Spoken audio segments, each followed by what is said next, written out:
No racing on the track. The activity is confined to pit road at this moment as the rain continues to fall. As a matter of fact, it picked up a little bit and had quite a squall in the last few minutes, so the track drying procedures are underway. Let's go to John Kernan.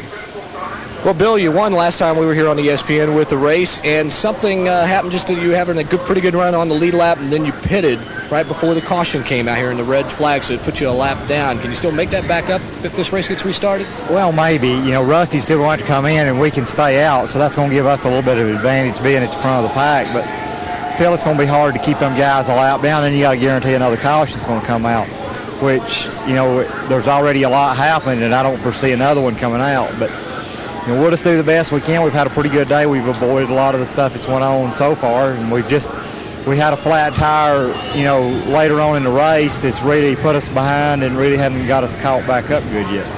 You know, a lot of times on these broadcasts this year, it seems like we get a lot of rain, and I'm always having to play weatherman. Now, Bill is a pilot, so he has to deal with the weather and filing flight plans. Can you look at the clouds and give me any type of estimate how long this is going to stay? I have no idea.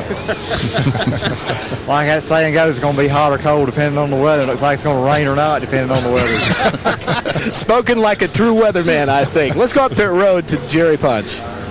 Now here, Ernie Irvin thinks that it's not raining at all, but you got to remember, Ernie Irvin has already been on pit road and gotten 4 tires and a tank of fuel, so he wants it to quit raining so you can get back in racing. Now you're sitting in pretty good shape if the rain goes away.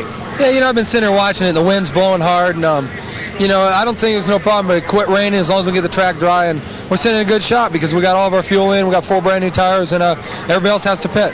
Now, what's the deal here? You came in once, just a pit stop ago, awfully early. Did someone's batteries in the calculator fail? Or I understand you had a light flickering there on the dash? No, we have a fuel light and a fuel pressure gauge, and you know, we just didn't want to push it till it run out of gas because we could burn a piston. So, you know, we just worried about getting our fuel, and we'd have to make 2 stops anyway. So, wanted to get it done with, and if we could get out before them, then we can run a second of a lap faster for 5 or 10 laps before they pit. So, it gives us a good advantage.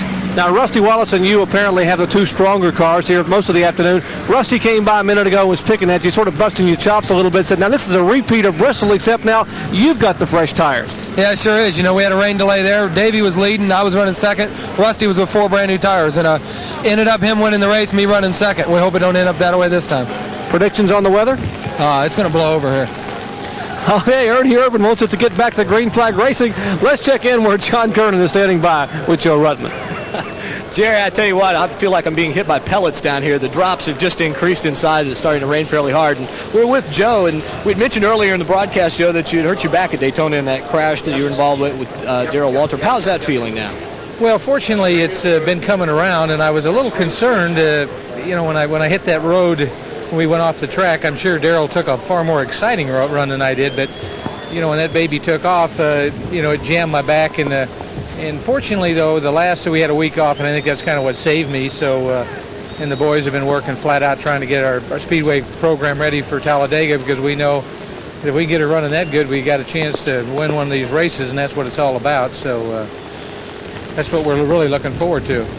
How long, you know, when you're with a team and you're new with them and you've been out of the circuit for a while and you come back in, how long does it take to get the feel back in it and the feel that you can go out there and be competitive? I mean, you started off the year great at Daytona. Well, I truly think it's not us getting together. It's a matter of we made a transition from rear steer cars to front steer cars, and we're just getting acquainted with the front steer cars. And we've been running a bit better than what our finishes has indicated in some of the other races, but we're still not satisfied with how we're running. The answer to the question, it better not be too long, because this season could be over and I could be out of a job again. So I want Dinner Bill to hang with me in Food Lion and Butch and Bob and say, hey, maybe he can do the job. And I think we're coming around and doing a bit better. Joe Ruttman, who is sitting now in line, 4th place, but a little bit further down on the grid from there, has had some good runs this year and also had some heartache, but he's managed to keep a smile throughout it all.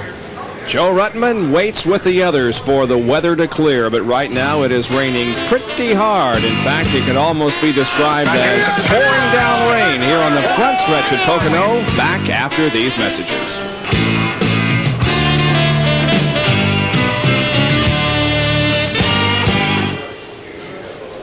What's going to happen with Bodine, who's sitting on pit? What will they do in that case? All right, sir. Race ends and finishes third. But if the race That's a good idea. but if he passed his pits, Is that 5 car not out of gas? Didn't Shredder push him? Yeah, he pushed him. Yeah. Sure what did. happens? Can he back up? No. Nope. Well, how does he go? Well, then what do they do? Okay. That's a good idea. We still need to give a plug to that motorhome. Yep. I know we don't have much time, but We may have a lot of time here. There's the I could say that I got me a blueberry pie waiting for me down in our Fleetwood motorhome. man. That's the question. Or is it one of those guys that I hope it doesn't end up on the top of your head.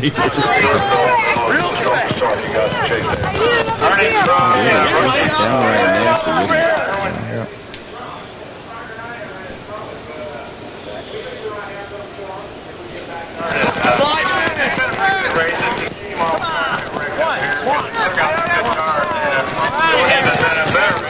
is 11 and he's at 12. The billboards. Oh, sorry.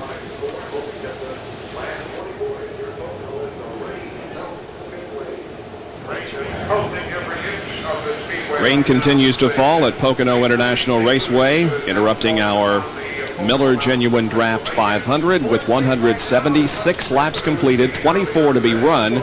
Rusty Wallace is the leader of the race at this point, and now it becomes a question of whether or not they will be able to get this race restarted because a lot of moisture has fallen in the last 15 minutes. You know what's wrong with this whole deal? Well, a lot, but what are your Well, thoughts? I mean, the whole biggest problem with it is that, you know, the Fleetwood Motorhome people furnished us with a motorhome this weekend, and one of the executives, Wise, baked me a blueberry pie. And it's waiting on me, and Down there in this the motor- race is supposed to be over in about 5 minutes, and I was... Benny can't get to it. It's about 300 yards down there in the rain. Well, it probably can't end up. believe this. It probably end up on the top of his head anyway. John Kernan is with Chad Little. Hey, we're getting soaked down here, Bob. Chad, you'd moved all the way up into third position earlier today, and I understand Harry told you it was to get some TV time and a little something else. Yeah, we've got that Sly Fox Harry Hyde with us now, and I guess he understands more of the angles than we do, and he wanted us to stay out there and pit, and he was on the same idea Schrader was, because I noticed Schrader stayed out as long as we did, and it worked out good. He got me up in front and stayed out of some of those wrecks, and that really helped a lot. And it's I'm real happy with the way the car's going. We're a little tight right now, and it's messing with me coming out of 1 and up out of 3, but other than that, the car feels pretty good, and the Tyson Bullseye Ford, it's been a pretty good day. Now, Harry's been with you a week. Have you been able to learn much from him in that time? Yeah, he talks a lot on the radio, more than anybody I'm ever used to, and that's good. He keeps me calm and tells jokes during the cautions, and it's just it's a pleasure to have him with. It gives you a lot more confidence, and this was probably, I have a worse time Pocono than most any other track, and the car feels really comfortable today, so I'm happy with it. Well, he's sitting in 12th position right now, Chad Little, and we're getting soaked down here right now. Jerry, where are you? Well, John, I think that's the fact that I was able to find an umbrella up here out of the courtesy of someone's heart. They took pity on me, and we found Hut Stricklin as well. And Hut, I just spoke with Ernie Irvin, and as far as he's concerned, it's just barely a drizzle here, although it's what we call a frog choker back in North Carolina. This rain's coming down pretty hard. Now, you would like to see this thing go ahead and end the way it is because you need to pit. Well, we really would, but, I think if there's a chance comes up that we do get the race restarted, then we got a couple more adjustments I feel like we can make, and maybe we can move on up just a little bit. And we're not going to be terribly disappointed if it rains it out, but we'll work on it and get a little bit better. Now, Bobby Allison on team has really come together. I mean, since the mid portion of the first part of the year, the second place finish at Michigan, you guys were awfully strong. You've run well in the super speedways, and then once again here at Pocono, you were one of the strongest and are one of the strongest cars in the field. Well, I'll tell you, I just have to give all the credit to all the guys.